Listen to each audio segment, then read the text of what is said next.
Hey everyone, welcome to the Wealth Lab 7 Build 15 Highlights video. I'm Dion. And Robert.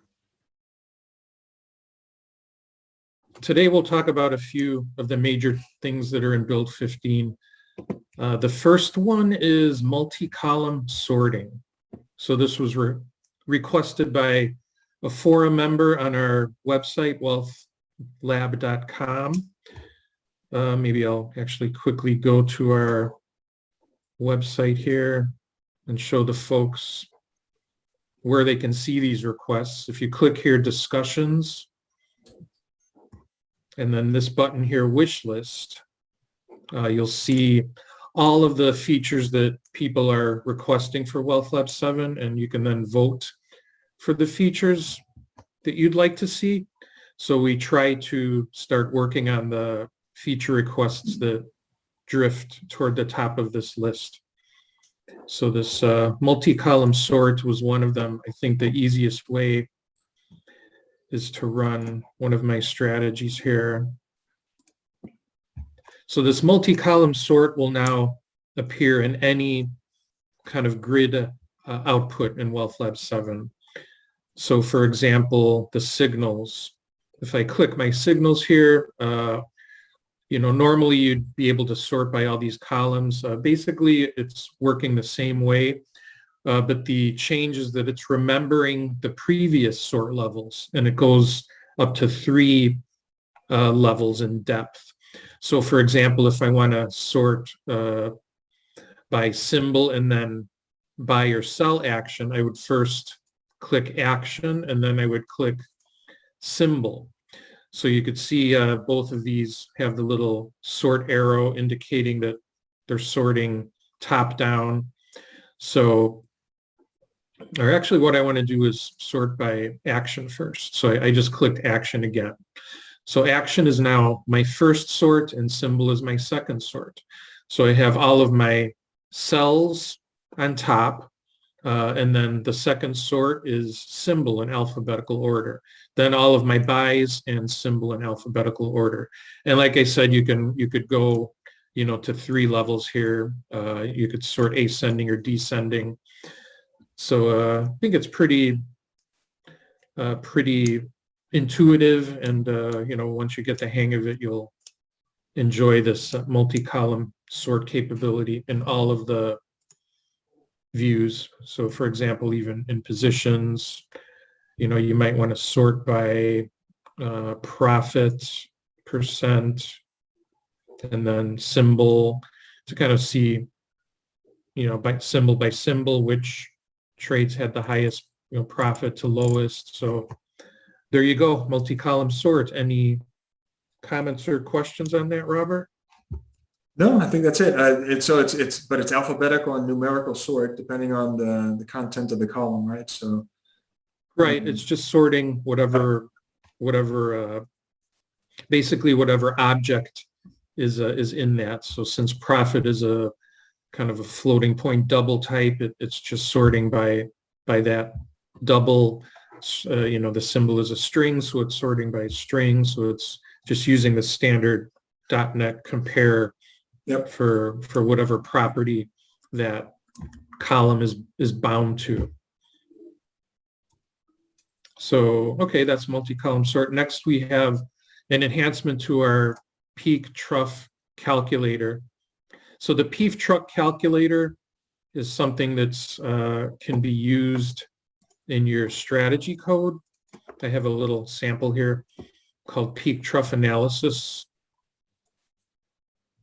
So you create an instance of it here, and you specify the source. You can specify a bar history or 2 different time series. So there's a number of ways to construct it. If you click it here and go to the constructor in the quick ref, you could see the 3 different constructors. They're all explained here.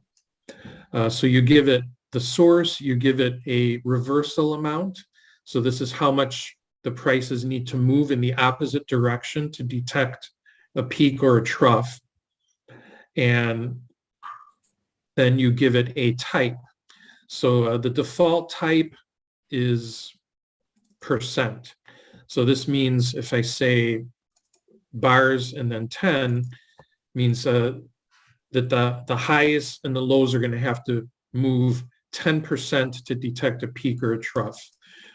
So you could, the different peak trough reversal types are percent and point, and it looks like we need to update the quick ref to include the new ones, because there's two new ones, which is the new feature here for build 15. The two new ones are ATR and ATR percent. So you can now base your peaks and troughs based on active true range, which is also an indicator, and active true range percent. So that's the ATR or the ATRP indicator. So in this example, my default one is just the kind of the standard 10%, and I'm drawing it in red. I'm creating another one based on ATR, and the peaks and troughs will be detected if prices move 2 ATRs, and then that one will be colored in blue. So I have my little custom method that I created here, render peak trough, which loops through all of the peak troughs in the PeakTroughCalculator and uses draw line to draw them on the chart.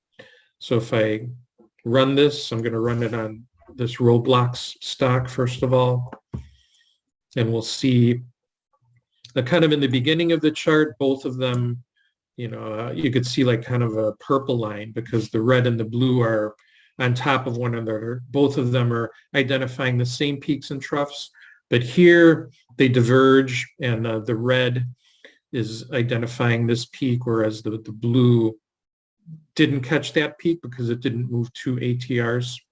So you could see the divergence there. Let's see, we can go to another stock, maybe Cisco. Take a look at that. And so here, you can see a bunch of blue peak troughs that were identified by the ATR, and there's no red because the price hasn't even moved up 10% yet from this last trough.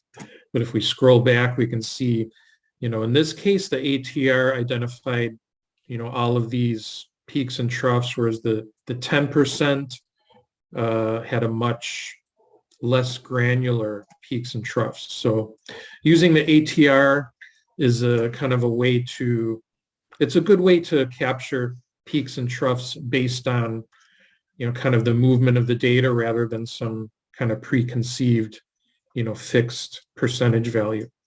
So that's the ATR and the ATRP being used to calculate peaks and troughs. Yeah, if you do a control right arrow to get to the back to the end of the chart there, yeah. So actually it had moved up 10%, but it hadn't gone down 10%. So that's why it couldn't define a peak, right? Yeah, that's right. So I guess it has moved up 10% from here. So let's see.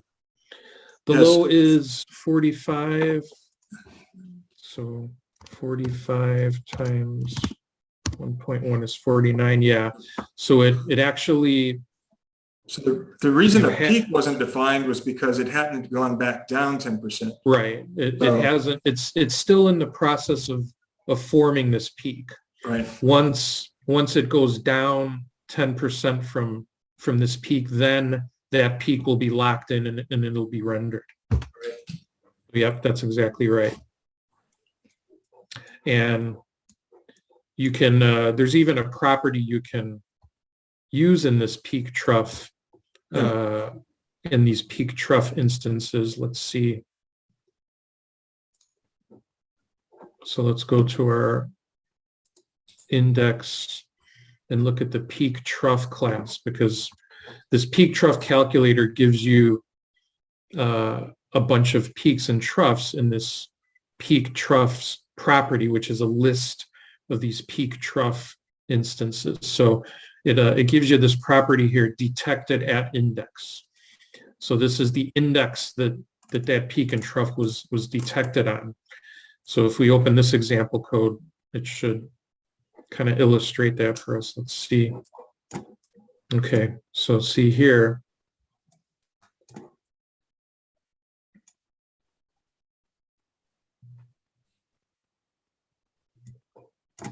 What is this showing?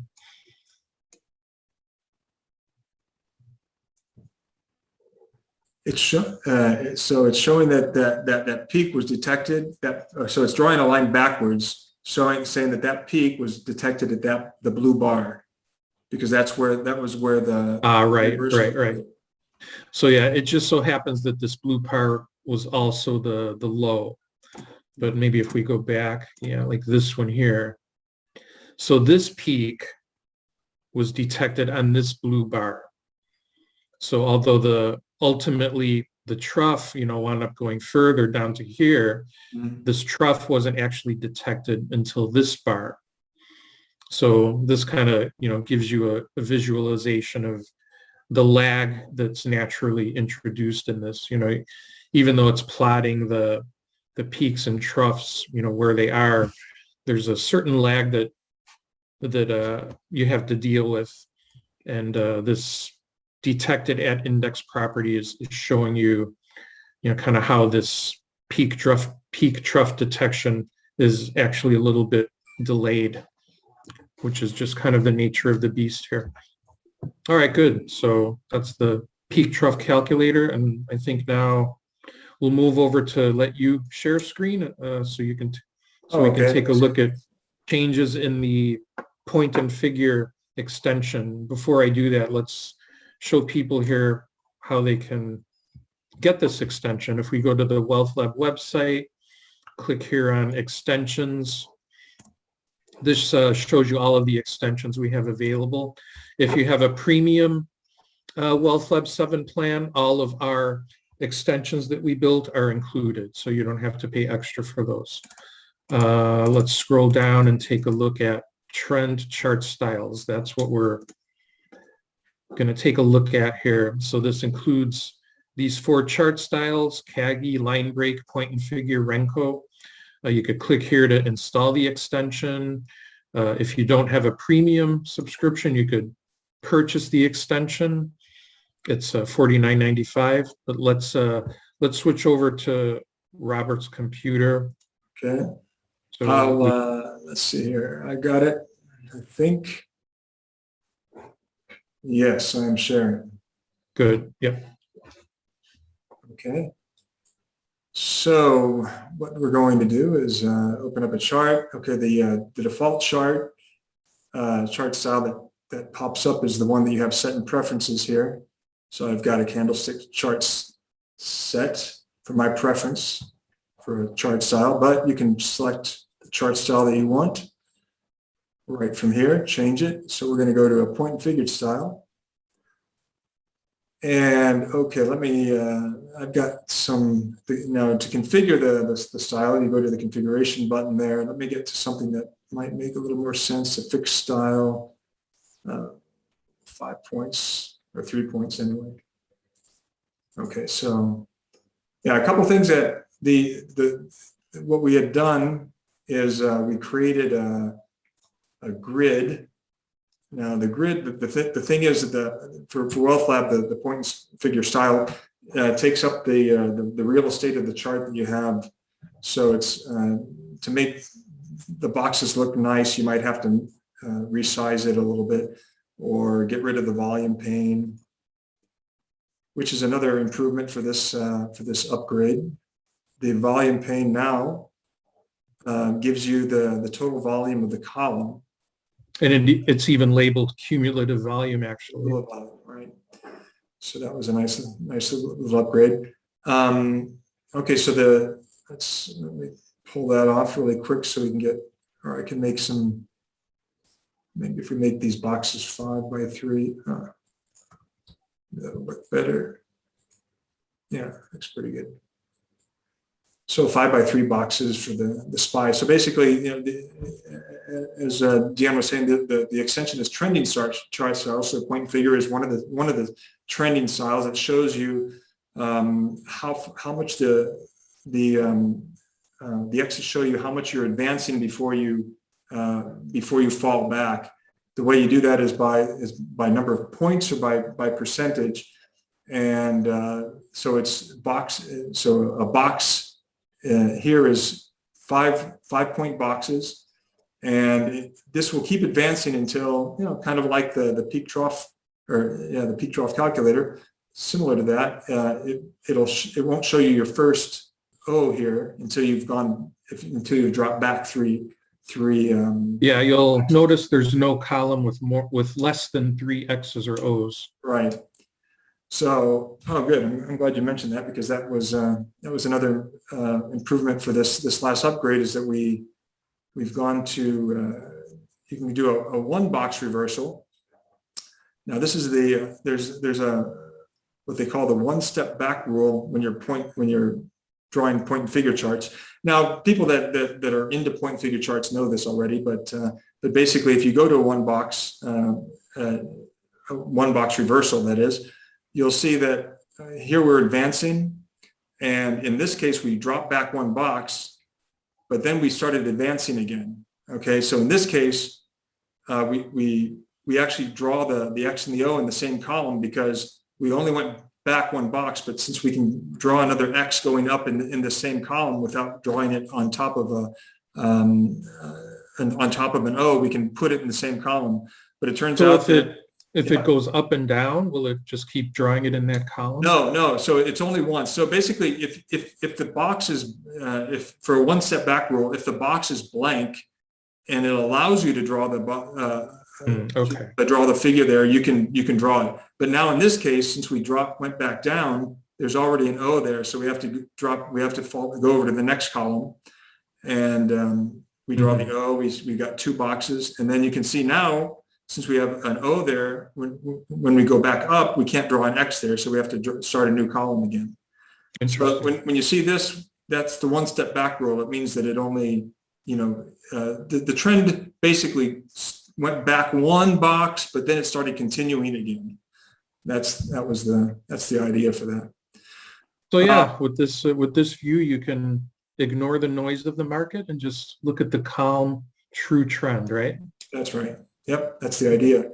And the grid here now shows you can see that these are marked pretty accurately now. So we have this box is the 330 box. This is the 335, 340.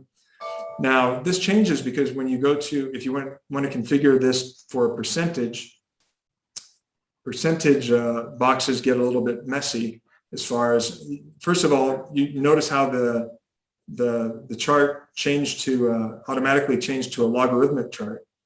Yep. But the boxes are evenly spaced, and they're the actual numbers, the actual values for the boxes over here. So we're at 5%. Let's put this on a three box chart. Okay, so we have 5% 3-box chart, and this actually goes all the way back to 1993. Wow. So you can see. So basically, we're looking at 15% moves. So you can see there was a 15% move down here, and then it started back up, and then there was at least a 15% move, but down here, and you can follow along the dates over here by just when the columns. Let's see, would that be when the columns started or when they finished? Probably when they started. Yeah. And so for example, so there's 2 boxes between the numbers here. So basically, if you divided 128 by 116, you would probably get, what would that be? 10%, right?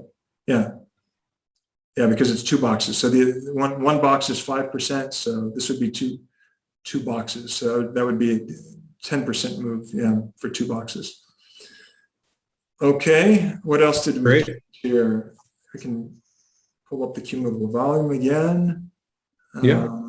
I think that's about it for this. Yeah. Yeah, I think so. For programmers, though, there's actually, you can actually take advantage of the, let's see if I have a script here for that. Here we go. Visual depiction. I think I copied this from Dion posted this in the forum. You can actually get at the objects for the point and figure columns and boxes, which tell you, exactly which date and index that each one of these figures were created. So if you want to do an analysis in code and create a strategy, you can do that. Yeah, so each of the trend chart styles is actually based off of a .NET class that's available to programmers that want to use that part of the extension, in their library or in their strategies. Yeah, and that was used to draw these X's and O's and the boxes here. Yep.